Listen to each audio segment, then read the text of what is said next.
गाय, लक्ष्मी और बेटी। गौमाता,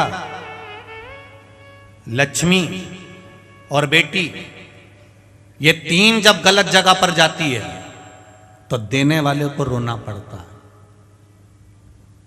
गाय तुमने ब्राह्मण को दी, कोई दादाजी चले गए, दादी जी चली गई, कोई डोकरा डोकरी निपट गया और तुमने दे दी ब्राह्मण को। ब्राह्मण लेकर गए गौ माता को, जब तक गौ माता ने दूध दिया उसको संभाल कर रखी, फिर बाद में मालूम पड़े वो गाय तीसरे को दे दी, तीसरे से चौथे को गई, चौथे से पांचवे को गई, वो बाद में गाय कसाई के हाथ में पहुंच गई। गौ माता जब कसाई के हाथ में पहुंची तो कटते समय जब रोती है तो बद्दुआ देती है। वो बद्दुआ ना ब्राह्मण को लगती है ना किसी दूसरे को लगती है, जिसने संकल्प छोड़ा था गौदान का वो बद्दुआ उसको लगती है कि तूने मुझे दान दिया था तो मैं गलत जगह कैसे पहुंच गई।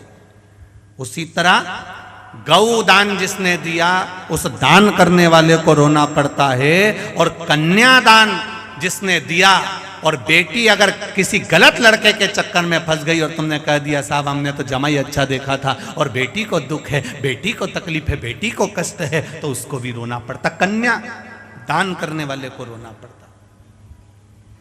दो कन्यादान वाले कितने रोए हैं जरा विचार करिए इस ताप्ती महापुराण कथा। एक दक्ष प्रजापति और दूसरे नंबर पर थे विश्वकर्मा जी।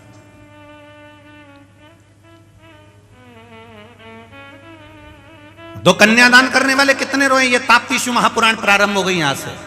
दो कन्यादान वाले कितने रोए हैं, अगर उन रोने वालों का स्मरण करा जाए तो एक है दक्ष प्रजापति और दूसरे हैं विश्वकर्मा जी। भगवान विश्वकर्मा और प्रजापति दक्ष, ये जो जितने रोए हैं इनके बराबर कन्यादान करने वाला क्यों? दक्ष प्रजापति को रोना इस बात का आया मैंने बेटियों का विवाह करा, मैंने अपनी बेटी का विवाह ये चंद्रदेव के साथ में करा, और चंद्र मेरी केवल एक बेटी को चाहता है और बाकी की बेटियों का अपमान करता है।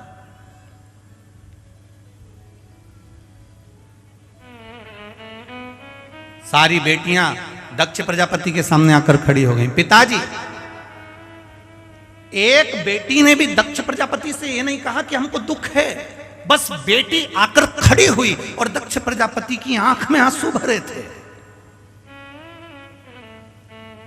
एक बेटी और बाप का अटैचमेंट है, ये बेटी और बाप का हृदय है, ये बेटी और बाप का स्नेह है, ये बेटी और बाप का प्रेम है, ये बेटी और बाप का स्नेह। बाप अपनी बेटी का केवल चेहरा देखकर पहचान जाता है कि मेरी बेटी को क्या तकलीफ है। बेटा मां को प्रिय होता है और बेटी, जम के बोलो जरा, बाप को प्रिय होती है, पिता को प्रिय होती है, उसके पापा को प्रिय होती है कि मेरी बेटी है और मेरा पापा। पिता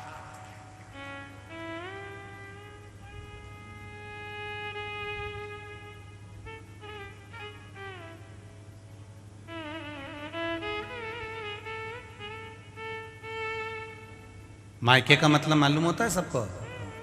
बोलो री बैतुल वाली जी जी, और जितने बैतुल के जीजा हैं वो भी बोल दो। मायके का मतलब मालूम है?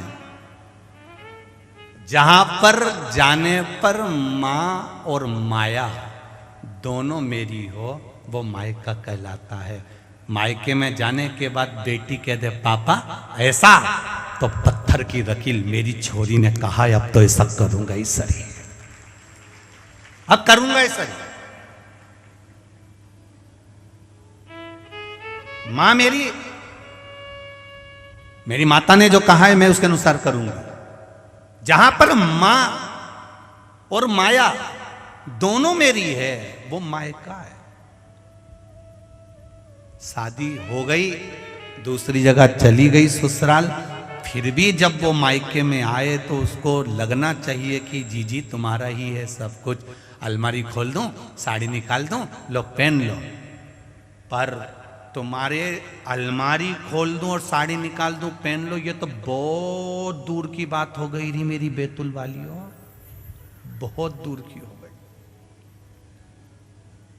तुम्हारे कमरे में आकर अगर तुम्हारी ननन बैठ जाए तो भाभी का मुंह भगोना हो जाए, तुरंत भाभी का मुंह भगोना।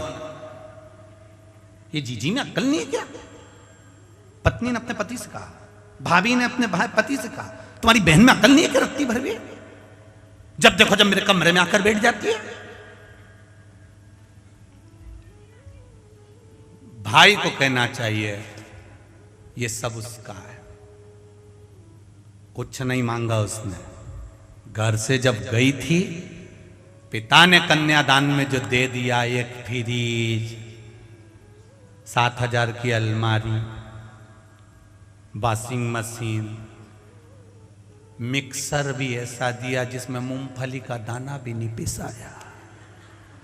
ये सब जो दिया था, थोड़ा बहुत सामान और देकर एक बार में विदा कर दिया था।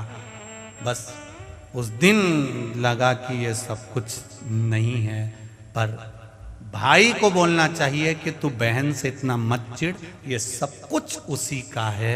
खुशी खुशी सब छोड़कर ससुराल चली गई, सब छोड़ गई।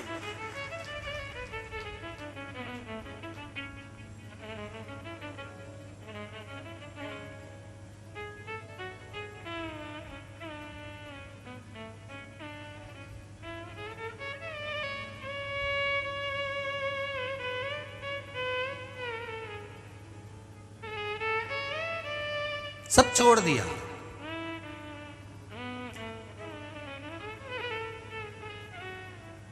दक्ष प्रजापति को मालूम है मेरी बेटी को दुख क्या है, पर मेरी बेटियां मुंह से तो कहे कि मुझे तकलीफ ही है। विश्वकर्मा जी को मालूम है कि मेरी बेटी को संज्ञा को दुख क्या है, पर संज्ञा एक बार तो मुंह से कहे कि पिताजी दुख ही है।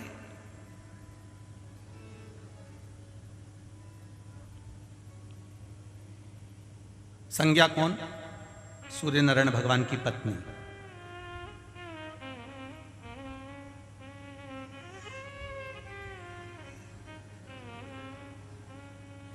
विश्वकर्मा जी को मालूम है मेरी बेटी संज्ञा को दुख है, और दक्ष प्रजापति को मालूम है कि मेरी बेटियों को दुख है, पर मुंह से कहे तो सही।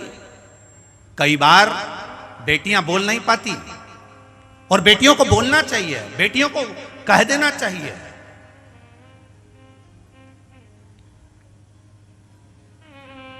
और पिता का प्रेम किसको कह सकते हैं, पिता की करुणा किसको कह सकते हैं? वो दिल्ली में जो श्रद्धा के 35 टुकड़े हुए, किसी को ज्ञात नहीं था, केवल एक पिता का दिल कचोट गया। और पिता ने सोचा बहुत दिन से श्रद्धा की खबर नहीं आई। पिता उसी समय दिल्ली पहुंच गया। फिर उसने ढूंढना चालू करा, जब कुछ हाथ नहीं लगा तब फिर पुलिस प्रशासन के पास गया, तब जाकर खुलासा हुआ उस बाप के सामने की बेटी के 35 टुकड़े हो गए। बाप और बेटी का अटैचमेंट किसको कहते हैं? बेटी और बाप का स्नेह किसको कहते हैं? बेटी की आंख में आंसू आते हैं और बाप पहचान जाता है कि मेरी बेटी क्यों रोई है। उसकी आंख में अश्रु कैसे आ गए, उसके नैनों में जल कैसा आ गया।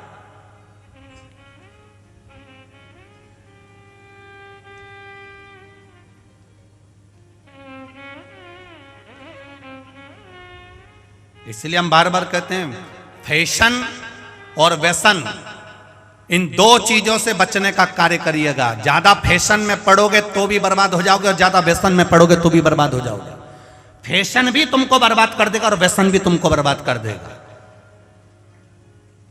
एक जरा सा कहीं धूम्रपान कर लिया, कहीं तंबाकू खा लिया, कहीं मदिरापान कर लिया, कहीं मांसाहार कर लिया, कहीं वैश्यावृत्ति कर ली, कहीं जुआ खेल लिया, फैशन भी बर्बाद करेगा और व्यसन भी बर्बाद कर देगा। इन दोनों से बचने का प्रयास करिए।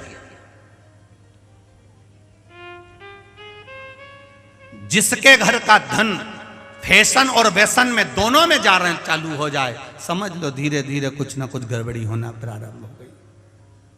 करो, हम कभी मना नहीं करते तुम फैशन मत करो, तुम्हारी मर्जी पड़े जैसा कपड़ा पहनो। अभी तो तुम यहाँ से फटी हुई पहनते हो, तुम पूरी फटी हुई पहनो तो कोई दिक्कत नहीं है। पर निवेदन है, फैशन और व्यसन में अगर तुम्हारा धन जा रहा है, व्यसन में, मांसाहार में, मदिरापान में, जुआ में, वृक्षावृत्ति में, गलत काम में तुम्हारा धन जा रहा है, तो बहुत दिन का ठिकाना तुम्हारा नहीं है। और फैशन में अगर तुम ज़्यादा पढ़ने लगे हो तो भी तुम्हारा कोई ठिकाना नहीं है। गलती थी, एक गलती को अपना मानो, सुधारो।